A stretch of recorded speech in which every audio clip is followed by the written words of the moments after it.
Hello everyone and welcome back to my channel, and today I'm going to be talking you through some of my recommendations for MiddleEarthAthon, which is my readathon that I'm running with a couple of co-hosts. It's running from the 26th of August to the 2nd of September in preparation of the Rings of Power show. I've just watched the trailer. I'm very excited. It's still a little bit video gamey, but say la vie. But I'm going to start off with our dwarves. I've got all of my bits of paper here, and I'm going to be looking at the shiny prompt because I thought this was quite funny, or Thranduil. I can't remember which one we settled on, but that is a foiled or gilded cover. So this is like, you can use, if you know an edition of a book that has got a shiny cover or a gilded cover, but you don't own that edition, feel free to use it anyway, because we're not going to know. So I'm just going to go through some of the editions that I have that I really loved and I think you might enjoy, and then I'm going to show you the two potentials that I might read. So the first one is this very shiny edition of The Night Circus by Erin Morgenstern. Of course, it wouldn't be me if I didn't recommend The Night Circus. This follows two characters, Celia and Marco, in like a magician's, wizard's, sorcerer's duel. I don't know really what to class them as, but we follow Celia, who is the daughter of a great musician, and basically this mythical circus that only appears at night in random places around the world, and it goes back and forward in time.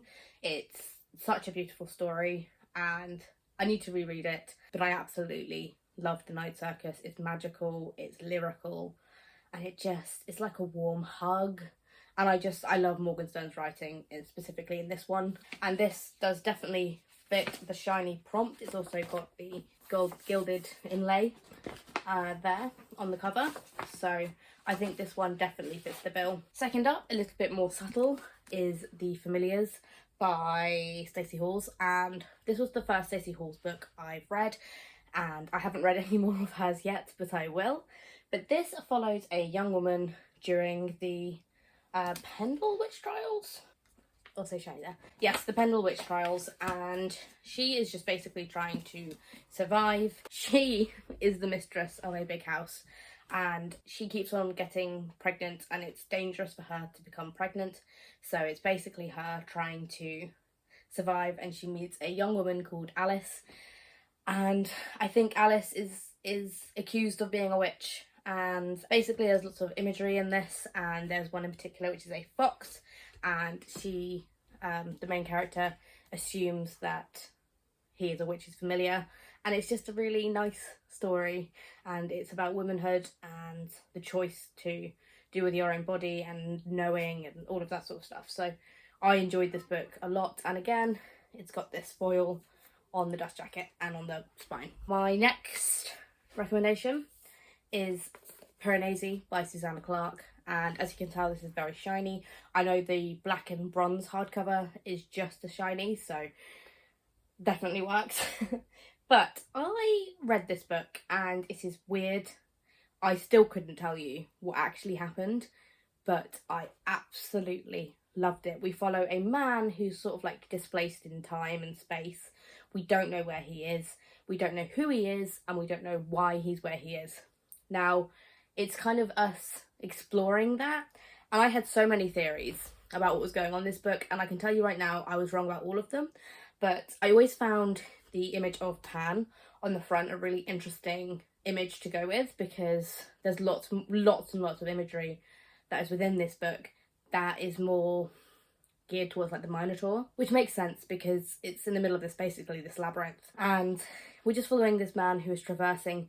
He's only ever seen one other person within this dimension, essentially, but he sees all these different sea creatures, and there's one very memorable, an albatross, and he's been in there for years and years and years, and we just follow him on his journey about like discovering who he is, and I just really enjoyed this.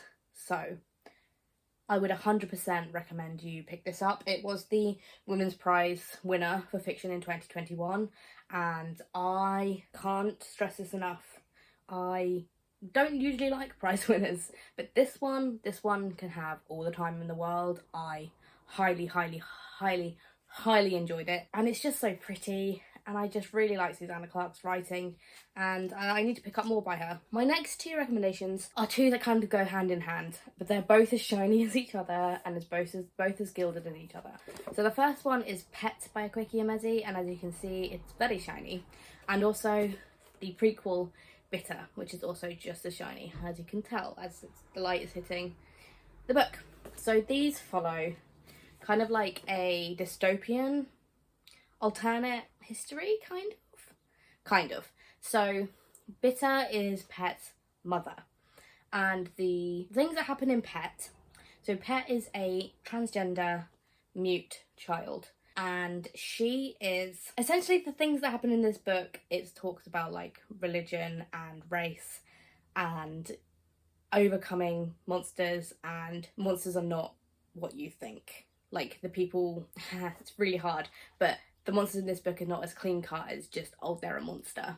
And I really liked Pet, and essentially this shows you how this came to be.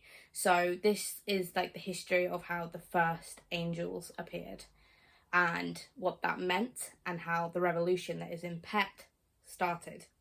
And I really liked both of these. I could not tell you which one I preferred. I almost think you can't have one without the other, which I think as like a prequel, that's really, really important, because it really shows you why Bitter and her husband, which I can't remember her name, is so afraid in Pet when the details of what happens in Pet happens. But I really, really enjoyed it. The magic system in this is amazing. It's magical realism, and it talks about very real world problems, well, not problems, real world scenarios within a fictionalized alternate kind of looking at life. And I really, really enjoyed it. They're not easy reads, but they're important ones. So Akwaeke Emezi, I'm looking into buying basically their entire backlist, because I really, really enjoyed both of these, and I have both Freshwater and You Made a Fool of Death Out of Your Beauty on my TBR because of these two. So these ones, I think 100% pick them up, and also this spine is very shiny, so they definitely fit this prompt. And then the two that I'm thinking I might read, I haven't decided yet, but they both fit the prompt, and they're both by the same author, and that is Orphea by Joanne M. Harris, and also by the same author, A Pocket Full of Crows. Now these are both her fairy tale kind of retellings. I like Joanne Harris's writing. I really like her middle grade Rune Marks series, which is about Norse mythology. I didn't quite like the Gospel of Loki, unfortunately, but I am excited by both of these, and they are both super duper shiny. I think the dwarfs would be well into this.